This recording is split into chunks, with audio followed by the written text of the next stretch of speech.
J'ai d'ailleurs regardé les débats de notre Assemblée depuis juillet 2021, depuis donc que cette majorité nouvelle existe. Nous avons délibéré, mesdames et messieurs les conseillers, commission permanente, madame la présidente, et session de l'Assemblée à près de 1000 reprises, 967 également. Pourcentage de vote de prise d'acte et de rapport d'information, 10%. Pourcentage de délibération portant sur les désignations des élections ou des aspects internes à l'Assemblée, 15%. Convention signée avec d'autres organismes, 20%.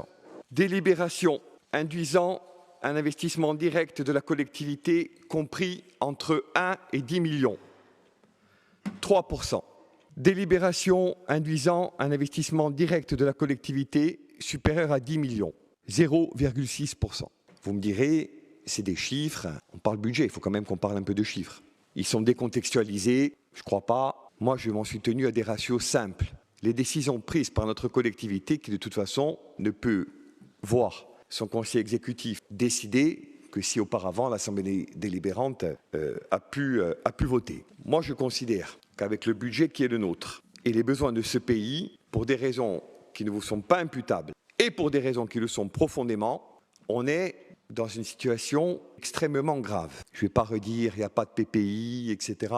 On en discute. Je vois que ça ne prospère pas. Je ne vais pas à chaque fois invoquer des choses qui manifestement ne vous intéressent pas, ou en tous les cas que vous ne faites pas à ce stade. Mais les chiffres que j'ai convoqués, ils ont 3 ans, ils n'ont pas 300 ans. Et cela, vous pouvez les reprocher ni à Bercy, ni à Macron, ni à qui que ce soit d'autre. Ce sont vos choix politiques. Vous décidez de ne pas parler d'investissement, vous décidez de ne pas nous proposer de projet, vous décidez de ne pas actualiser la PPI. Dont acte.